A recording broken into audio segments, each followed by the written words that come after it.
The solicitor's voice droned through the suffocating stillness of the Abernathy estate office, but Clarence Bartholomew had stopped listening. His focus was fixed on a single impossible reality. The late Earl Stevens, the man who had systematically dismantled the Bartholomew shipping empire and driven Clarence's family into the shadows of poverty, had left him everything. Every jagged cliff of Stormhaven, every stone of the ancestral manor, and every coin of the Stevens fortune now belonged to the man they had once tried to destroy. The irony felt like a physical blow. "Your Grace," the solicitor stammered, adjusting his spectacles, "there is a final urgent provision." Clarence maintained his mask of aristocratic indifference, a shield forged during his years as a penniless soldier before his sudden elevation to the dukedom. "What further absurdity, Mr. Penhaligon?" he demanded. The solicitor shifted his papers with visible dread. "The Earl had a daughter, Priscilla Stevens. She has lived in seclusion at Stormhaven her entire life. The decree stipulates she is to remain under your absolute authority until she marries." Clarence's jaw tightened. A daughter, left behind like a piece of unwanted property. When told she was entirely overlooked by her father, the word struck Clarence with unexpected force. He, too, knew the bitterness of being discarded by the world. Before we go further, please take a second to subscribe to this channel, and let's keep breathing life into stories that were never meant to stay silent. Now, let's continue. "I shall leave for the coast tonight," Clarence declared, rising with cold purpose. "And Lady Priscilla? Shall I warn her?" the solicitor asked. Clarence moved toward the door, clutching a sealed letter from the dead Earl.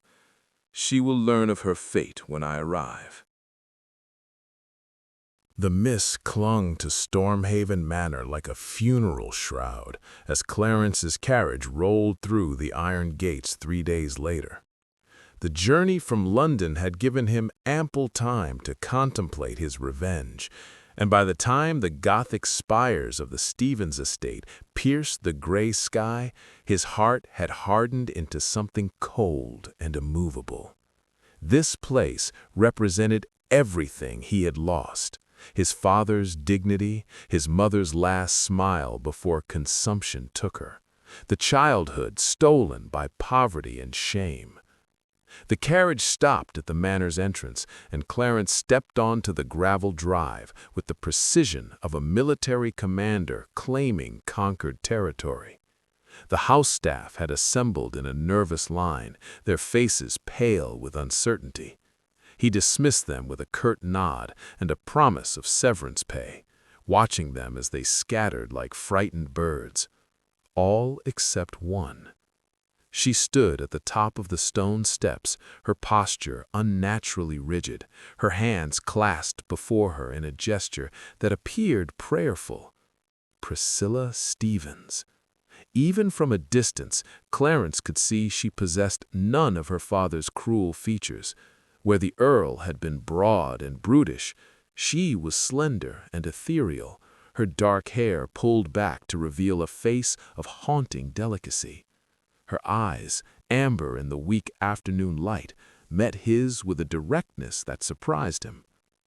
"Your Grace," she said, her voice steady but despite the tremor in her hands, "I have been expecting you."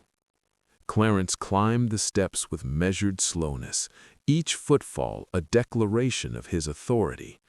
When he stood before her, he was struck by how small she seemed, how fragile. And yet there was something in her bearing that refused to break, a quiet dignity that made his prepared cruelty catch in his throat. "Lady Priscilla," he said, his voice carrying the ice of a decade's worth of hatred, "I am here to inform you of your situation. As of your father's death, you are no longer mistress of this house. You have no claim to the Stevens fortune, no right to remain on these grounds." Her face went impossibly paler, and for a moment Clarence saw her hand move to her stomach in a gesture so fleeting he almost missed it. She recovered quickly, straightening her shoulders. "I understand, Your Grace. My father's solicitor made the terms clear in his letter. I am at your mercy." The words should have satisfied him, should have felt like the first taste of the revenge he had craved for so long. Instead, they left him hollow. He had expected tears, pleading, perhaps even anger. What he received was acceptance tinged with something that looked dangerously like relief. "You have 1 hour to gather your personal effects. A carriage will take you to the village. Beyond that, you are no longer my concern." She nodded once, a sharp, controlled movement. "May I ask where I am to go?" "That is not my problem to solve." The cruelty of the words tasted bitter on his tongue, but he pressed forward. "Your father destroyed my family without mercy. Consider yourself fortunate I am showing you any consideration at all." For the first time, emotion flickered across her features, not fear or sorrow, but something that looked like understanding. "My father," she said softly, "was a terrible man. I am sorry for what he did to your family, Your Grace, sorrier than you will ever know." The apology struck him like a physical blow, stealing his prepared vitriol. He turned away sharply, unable to meet those amber eyes any longer. 1 hour, Lady Priscilla, not a moment more. He watched from the library window as she emerged 45 minutes later, a single trunk being loaded onto the carriage by the last remaining footman. She wore a traveling cloak of deep green, her face obscured by a bonnet. But Clarence could see her hand pressed against her stomach again as she climbed into the carriage.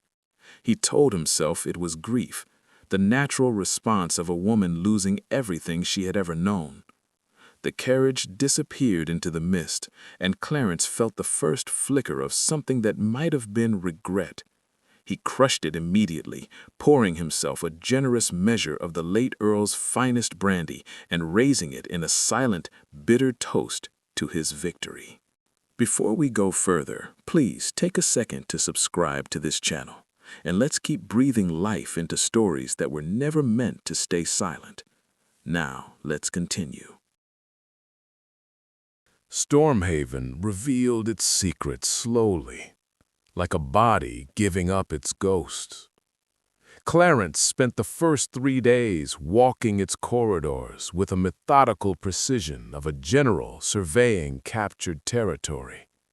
He cataloged every piece of artwork, every stick of furniture, every symbol of the wealth that at once belonged to his family. The Earl's private study became his command post, and it was there, surrounded by ledgers documenting the systematic destruction of Bartholomew's shipping, that his hatred found fresh fuel. But it was Priscilla's rooms that unsettled him. He found them on the 4th day, tucked into the manor's eastern wing with a view of the cliffs and the churning sea beyond.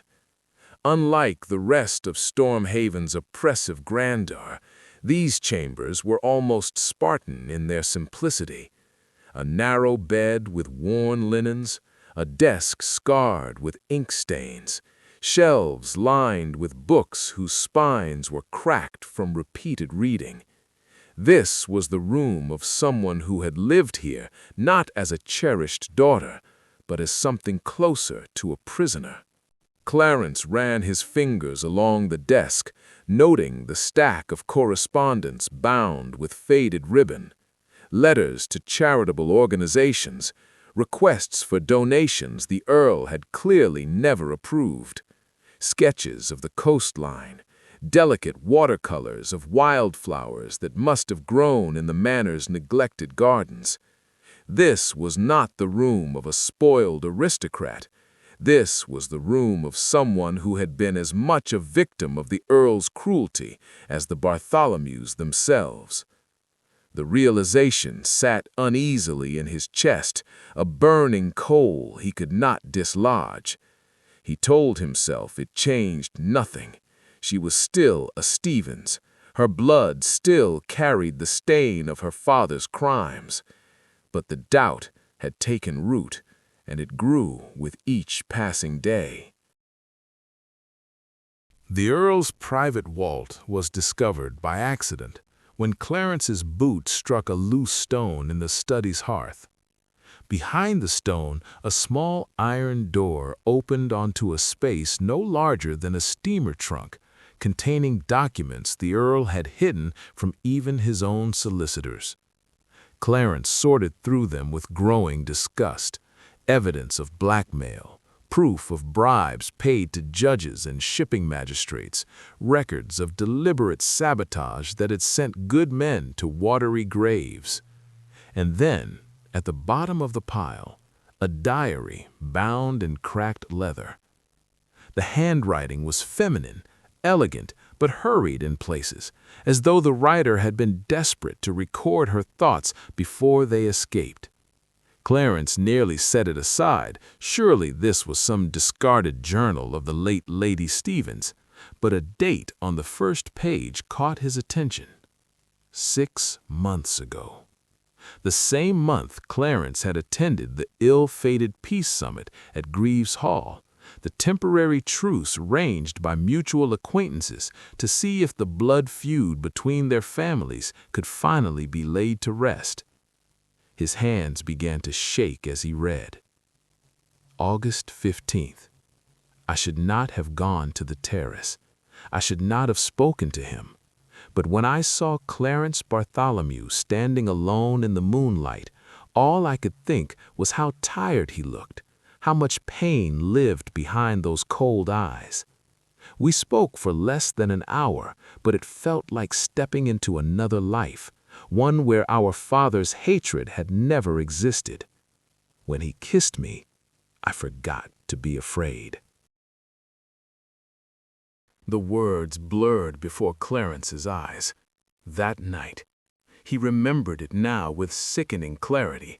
The peace talks had been a disaster, both sides too entrenched in old wounds to find common ground.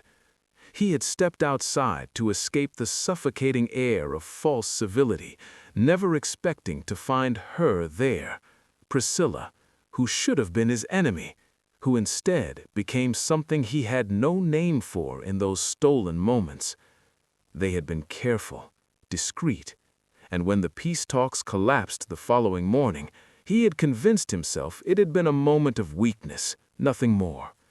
He had returned to London and buried himself in the legal battle for Stormhaven, never suspecting that one night had created a consequence neither of them could have anticipated. His fingers found the entry dated 3 weeks after that night. September 7th. The physician confirmed it this morning. I am with child, Clarence's child, and he will never know, because my father has arranged for me to marry Sebastian Hale before I begin to show. I would rather die. The diary fell from Clarence's hands, pages scattering across the study floor. His child. Priscilla had been carrying his heir when he had cast her out with nothing but a single trunk and harsh words. The magnitude of his mistake crashed over him like a wave, drowning him in a horror so complete he could barely breathe. If you can't stand people who destroy innocent lives out of blind revenge, hit that subscribe button and let me know in the comments. Type "Nobody deserves that," because what happened next only got worse. Clarence was mounted and riding before dawn, the diary clutched in his coat pocket like a talisman against the nightmare unfolding before him. He had spent the night tearing through the manor's remaining documents, piecing together the truth of Priscilla's final months at Stormhaven. Her father had known about the pregnancy. There were letters from physicians, notes about the unfortunate situation, correspondence with Sebastian Hale, arranging a marriage that would hide the scandal and give the cousin control of whatever remained of the Stevens fortune. But the Earl had died before the marriage could be taken place, and now Priscilla was alone, pregnant, and without protection. The village of Ravensmouth clung to the cliffs 3 miles from Stormhaven, a collection of stone cottages and suspicious faces that greeted Clarence with barely concealed hostility. The Bartholomew name meant nothing here. This was Stephen's territory, and he was the invader who would cast out their lady. "I'm looking for Priscilla Stevens," Clarence told the innkeeper, a broad woman with iron-gray hair and eyes that could cut glass. "She's not here," the woman said flatly, "and if she was, I wouldn't tell the likes of you where to find her." Clarence felt the first real tremor of fear. "Please, I know what you must think of me, but I was wrong. I need to find her before—" He stopped himself before mentioning Sebastian Hale, but the innkeeper's expression had already shifted. "Before that cousin of hers, you mean?" She leaned across the bar, her voice dropping to a harsh whisper. "He was here 2 days ago, asking the same questions. Said the lady was his responsibility now, that he'd come to take her somewhere safe. We didn't tell him nothing either." Clarence's blood ran cold. "Did you see which direction he traveled?" "North, toward the moors. But that was before the lady left here." The innkeeper's face softened slightly, a crack in her armor of distrust. "She looked ill, Your Grace, frightened. Whatever you did to her, I hope it weighs on your conscience." "It does," Clarence said quietly, "more than you know." Sebastian Hale had always been a parasite, the kind of man who attached himself to more powerful relatives and drained them slowly. Clarence had met him once during the disastrous peace talks, a soft, doughy man with calculating eyes and hands that moved too quickly, as though always reaching for something that didn't belong to him. The Earl had kept him at arm's length, but now, with both the Earl and Priscilla's protections removed, Sebastian had revealed his true intentions. Clarence found the first evidence of his search in a coaching inn 20 miles north of Ravensmouth. The innkeeper remembered Sebastian clearly. He had been asking about a young woman traveling alone, had offered a substantial reward for information. When Clarence described Priscilla, the man's face grew grim. "Your lady stopped here 3 days ago," he said. "Looked ready to faint, she did. My wife gave her some tea in a room for the night. She was gone before dawn, but she left this behind." He handed Clarence a handkerchief embroidered with Priscilla's initials, and tucked inside was a hastily scrawled note. "Tell no one where I've gone. He cannot find me. The child must be protected." The child. His child. The weight of those words pressed against Clarence's chest until breathing became a conscious effort. She was running, not just from Sebastian, but from him too. She believed herself alone in this, abandoned by the father of her child and hunted by a predator who saw her pregnancy as a means to claim the Bartholomew fortune through fraud and force. Clarence's hands tightened on the handkerchief. Which direction did she go? East, toward the old shepherd's cottages in the high country. "But, Your Grace," the innkeeper hesitated, his weathered face creasing with concern. "That other man, the one who came after her, he went east too, and he wasn't alone. He had 2 men with him, rough sorts, the kind you hire when you don't want questions asked." If you believe protecting the innocent is worth fighting for, hit that subscribe button.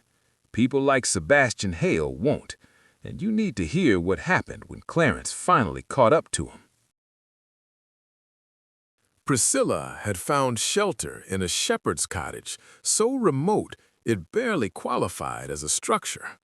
The roof leaked, the windows were stuffed with rags against the autumn chill, and the only furniture was a rough cot and a table that tilted dangerously to one side. But it was hidden. tucked into a fold of the moorland hills where even the shepherds rarely ventured, and for 3 days it had been enough. She had been ill that morning, the sickness that had plagued her for weeks returning with renewed vengeance. Her small store of provisions was nearly exhausted, and her hands trembled with weakness as she tried to light a fire in the cottage's crumbling hearth. The baby had become real to her in a way it hadn't been before, no longer an abstract consequence, but a presence she felt with every breath, every heartbeat. She pressed her hand to her stomach, whispering promises she wasn't sure she could keep.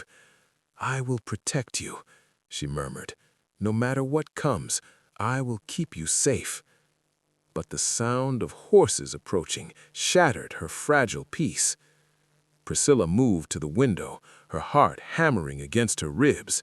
3 riders crested the hill, Sebastian in the lead, his face flushed with triumph, flanked by 2 men whose presence spoke of violence barely restrained. She had known, somewhere deep in her bones, that this moment would come. Sebastian had always been persistent, and now that she carried the potential heir to both the Stevens and Bartholomew fortunes, he would not rest until he controlled her completely. She looked around the cottage desperately, searching for a weapon, an escape route, anything. But there was nowhere to run.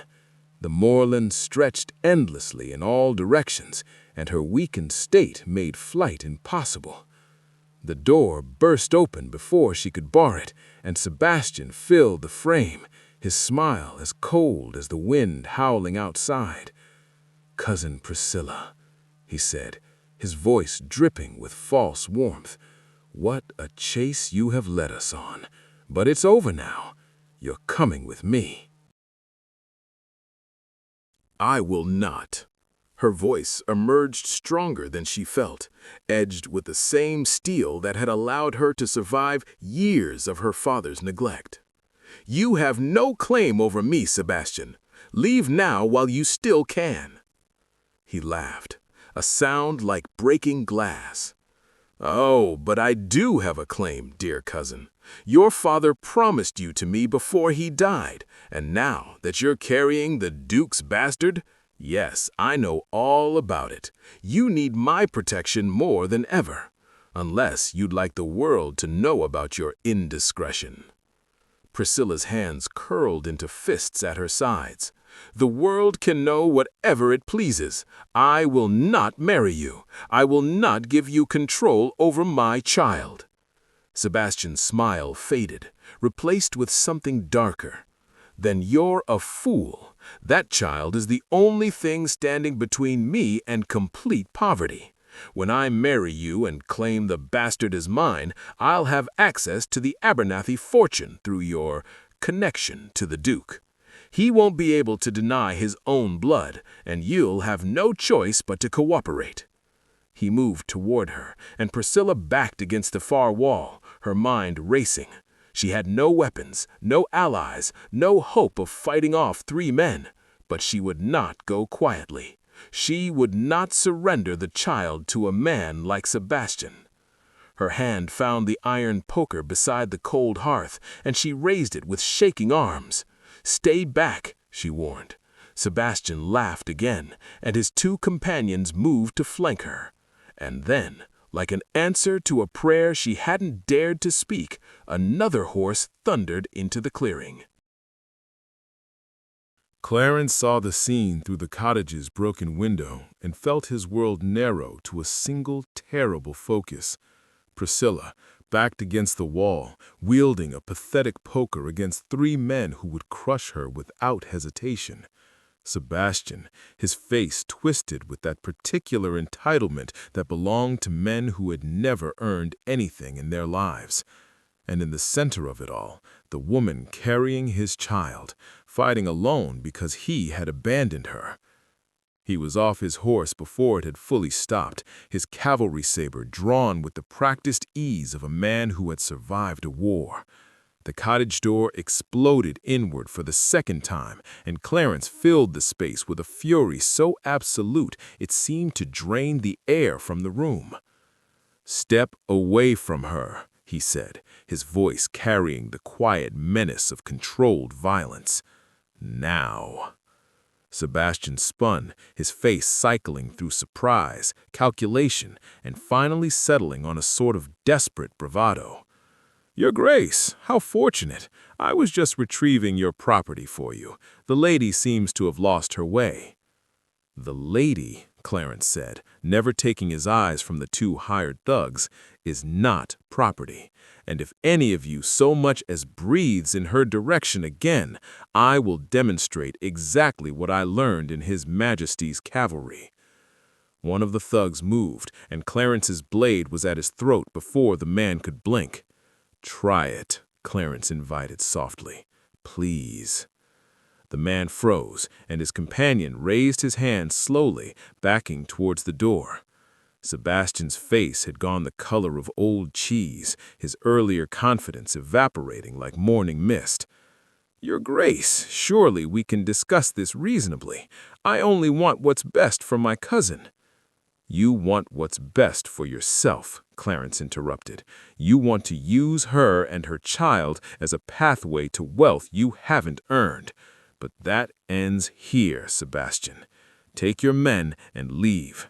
If I ever see you near Lady Priscilla again, I will personally ensure you spend the rest of your miserable life in a debtor's prison. Am I clear?" Sebastian opened his mouth, perhaps to protest, perhaps to threaten, but something in Clarence's expression stopped him. He gestured sharply to his companions, and the three of them fled, leaving Clarence and Priscilla alone in the wreckage of the cottage. The silence that followed was deafening. Clarence sheathed his sword slowly, his hands trembling with the aftermath of violence barely restrained. When he finally turned to face Priscilla, she was still pressed against the wall, the poker hanging forgotten from her hand, her amber eyes impossibly wide. "You came," she whispered, and the disbelief in her voice broke something inside him. "I found your diary," Clarence said, the words tumbling out before he could stop them. "The one hidden in your father's vault. Priscilla, I didn't know. About the baby, about what he planned to do to you. If I had known—" "You would have cast me out anyway," she said, and there was no accusation in it, only exhausted truth. "No," the word came out harsh, desperate. "Never you. That night at Greaves Hall, before everything fell apart, that was real, Priscilla. Whatever I felt for your father, it was never what I felt when I was with you." She swayed slightly, and Clarence crossed the space between them in 2 strides, catching her before she could fall. Up close, he could see how much the past weeks had cost her, the hollows beneath her eyes, the pallor of her skin, the tremor in her hands that spoke of exhaustion and fear and hunger. "Let me take you home," softly Clarence said. "To Stormhaven. Let me make this right." The journey back to Stormhaven took 2 days, and Clarence used every hour of it to try to repair the damage his hatred had wrought. He secured rooms at the finest inn in Ravensmouth, arranged for a physician to examine Priscilla, and sat vigil outside her door through the night like a soldier guarding his most precious cargo. When she finally emerged, looking stronger after rest and proper food, she found him waiting in the corridor, still wearing yesterday's clothes, his face shadowed with sleeplessness and regret. "You didn't have to stay," she said, though her voice was gentle. "I did," Clarence replied. "I have 10 years of hatred to atone for, Priscilla, and a lifetime of wrongs to make right." He held out his hand, and after a moment's hesitation, she took it. "Walk with me." They descended to the inn's small garden, where autumn flowers clung stubbornly to life despite the approaching winter. Clarence had rehearsed this conversation 100 times during the long night, but now, faced with the reality of her presence, all his carefully prepared words deserted him. "I loved you," he said, finally, the truth raw and unvarnished. That night at Greaves Hall and every moment since, even when I was trying to convince myself I didn't. When I saw you at the gates of Stormhaven, when I ordered you away, part of me was screaming to stop, to ask you to stay. But the hatred was louder. The need for revenge drowned out everything else. Priscilla's fingers tightened around his. "My father destroyed your family. You had every right to hate him, to hate me by extension. But you're not him," Clarence said fiercely. "You never were. You were his victim just as much as I was. And when I cast you out, I became exactly the kind of man I swore I would never be. Cruel, blind, willing to punish the innocent for the sins of the guilty." They sat on a weathered bench, and Clarence turned to her to face her fully. "I am asking you to forgive me, though I have no right to. And I am asking you to marry me, not because of the child, not because of duty or propriety, but because I cannot imagine a world where you are not beside me. I want to be the father our child deserves and the man you deserved from the beginning." Priscilla was quiet for a long moment, her gaze distant. When she finally spoke, her voice was steady, but laced with a sadness that cut him to the bone. "You hurt me, Clarence.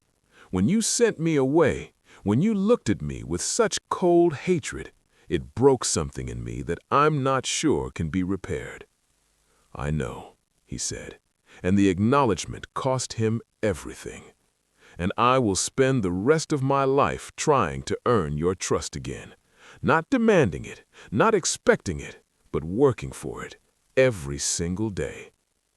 She studied his face, searching for something he desperately hoped she would find. Finally, she nodded, a small movement that felt like the world shifting back into balance. "Then we begin there," she said, "with honesty and time and the hope that love can be stronger than hate." Clarence brought her hand to his lips, a gesture of reverence rather than possession. "I will make you this promise, Priscilla Stevens. The Abernathy fortune, the dukedom, Stormhaven itself, all of it means nothing compared to you and our child.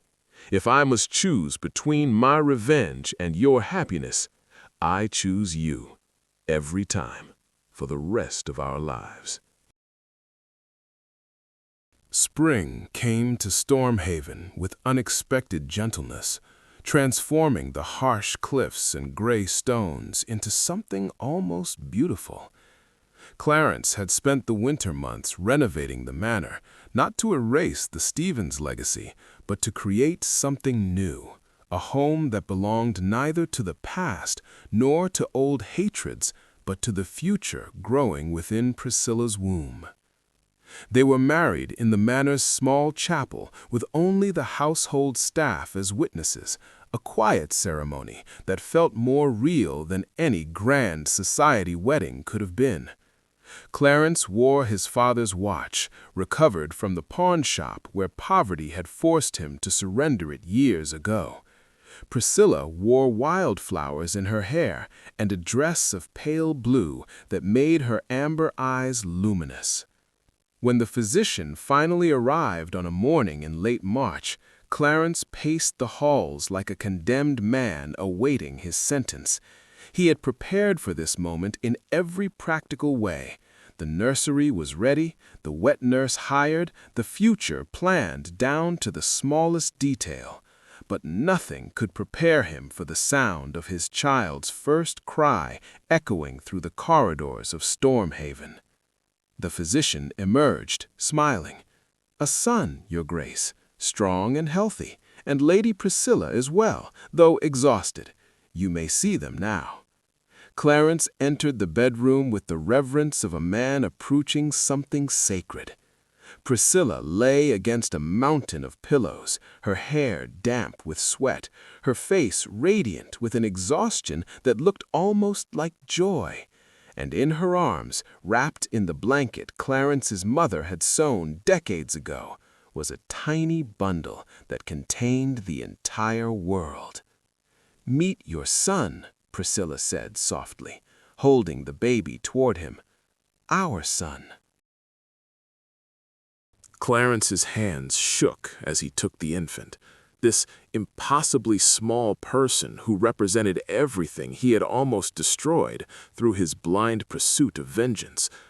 The baby's eyes were closed, his face scrunched in the universal expression of newborns everywhere.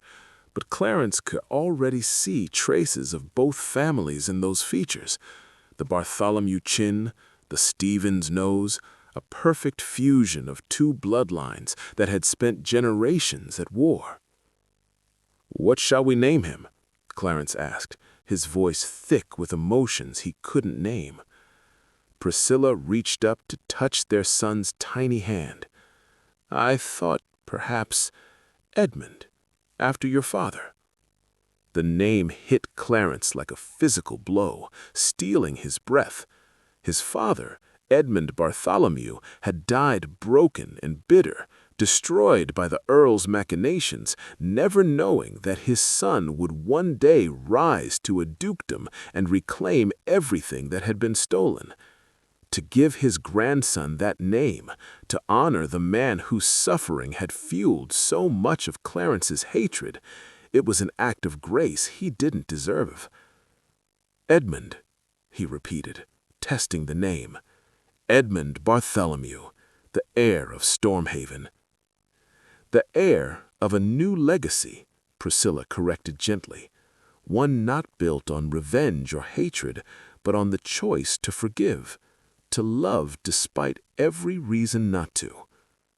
Clarence sat carefully on the edge of the bed, their son cradled between them, the three of them forming something that felt impossibly fragile and infinitely strong all at once. Outside, the spring sun broke through the clouds, flooding the room with light that transformed Stormhaven from a monument to old wounds into a promise of something better. "I love you," Clarence said, the words simple but containing every truth he had spent months learning. "Both of you, more than revenge, more than justice, more than anything I thought mattered before I learned what really does."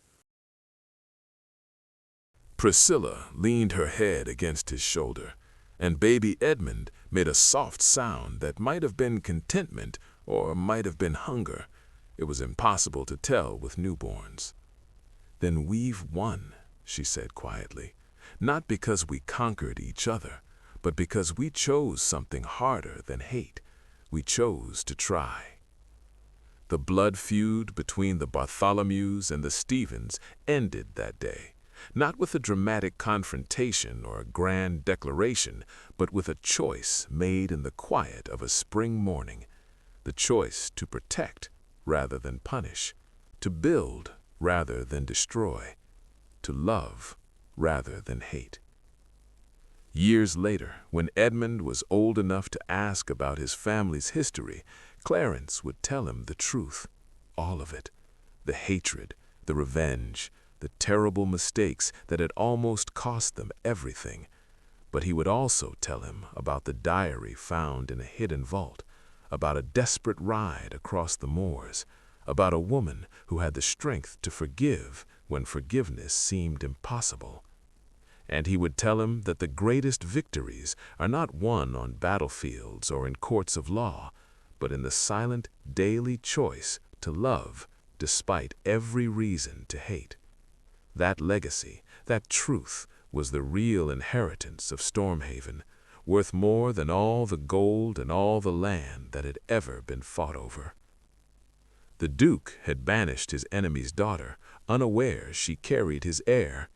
But in the end, that heir saved them both.